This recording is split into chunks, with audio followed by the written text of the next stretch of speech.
بسم اللہ الرحمن الرحیم۔ معزز خواتین و حضرات، السلام علیکم ورحمۃ اللہ وبرکاتہ۔ ناظرین کرام، اصحاب کہف افسوس نامی شہر کے شریف اور قابل احترام لوگوں میں سے تھے۔ ان کے زمانے میں دقیانوس کا ایک ظالم بادشاہ تھا جو لوگوں کو بت پرستی پر مجبور کرتا تھا۔ جو شخص بت پرستی پر راضی نہ ہوتا تو وہ اسے قتل کرا دیتا تھا، مگر یہ نوجوان صاحب ایمان اور بت پرستی سے انتہائی بیزار تھے۔ دقیانوس کے ظلم و جبر سے پریشان ہو کر یہ لوگ اپنا ایمان بچانے کے لیے اس کے دربار سے بھاگ نکلے اور ایک کتا بھی ان کے ساتھ چل پڑا۔ وہ ایک پہاڑ کی غار کے اندر پناہ گزین ہوئے اور وہاں جا کر سو گئے اور ان کو نیند آ گئی۔ دقیانوس نے ان لوگوں کو تلاش کرایا تو اسے معلوم ہوا کہ یہ لوگ غار کے اندر ہیں، تو اس نے حکم دیا کہ غار کا منہ بند کر دیا جائے تاکہ یہ لوگ اسی میں رہ کر مر جائیں۔ مگر دقیانوس نے جس شخص کے سپرد یہ کام کیا وہ نہایت ہی نیک دل اور صاحب ایمان آدمی تھا۔ اس نے اصحاب کہف کے ناموں کی تعداد اور ان کا پورا واقعہ ایک تختی پر لکھوا کر شاہی خزانے میں محفوظ کرا دیا اور ایک تختی پر لکھوا کر دیوار میں رکھ دیا۔ اصحاب کہف اس غار میں 309 سال تک سوتے رہے۔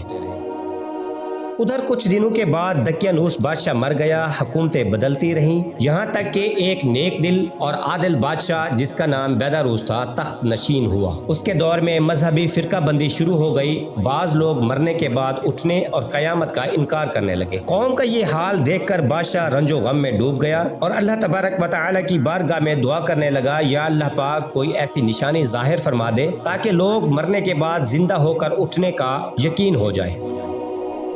بادشاہ کی دعا قبول ہو گئی۔ اتفاقاً ایک چرواہے نے اپنی بکریوں کی ٹھہرنے کی جگہ اسی غار کو منتخب کیا اور دیوار کو گرا دیا۔ دیوار گرتے ہی اس پر ایسی ہیبت طاری ہوئی کہ وہ وہاں سے بھاگ گیا۔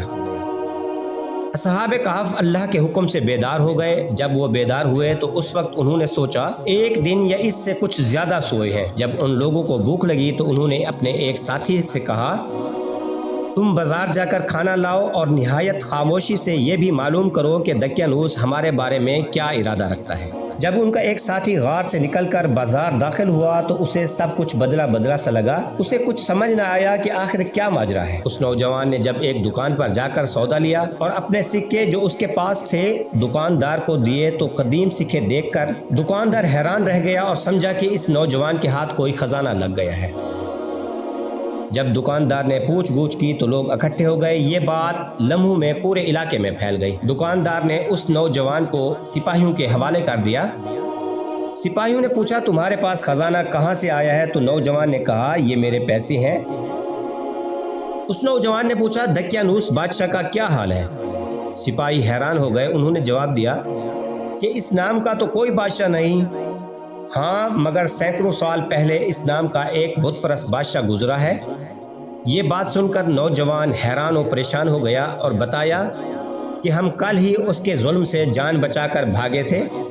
میں اور میرے ساتھی قریب ایک غار میں چھپ گئے تھے، جبکہ میرے ساتھی اب بھی غار میں موجود ہیں۔ سپاہیوں نے بادشاہ بیداروس کو تمام واقعے کی اطلاع پہنچائی تو بادشاہ فوراً اپنے وزیروں، مشیروں اور علماء کرام کے ساتھ موقع پر پہنچ گیا۔ اصحاب کہف نے غار سے نکل کر تمام واقعہ بادشاہ کو سنایا تو بادشاہ بیداروس نے سجدہ گزار ہو کر اللہ تبارک و تعالی کا شکر ادا کیا کہ اس کی دعا قبول ہو گئی۔ اس کے بعد اصحاب کہف نے بادشاہ کو دعا دی اور سلام کرنے کے بعد دوبارہ اسی غار میں واپس چلے گئے اور واپس جا کر سو گئے۔ اسی حالت میں اللہ تبارک و تعالی نے ان کو موت عطا فرمائی۔ بادشاہ نے غار کے منہ کو بند کروا دیا اور وہاں ایک مسجد بنوائی اور سالانہ ایک دن مقرر کر دیا کہ تمام شہر والے اس کی زیارت کے لیے آیا کریں۔ اللہ کریم ہمیں صحابہ کرام سے محبت عطا فرمائے، آمین۔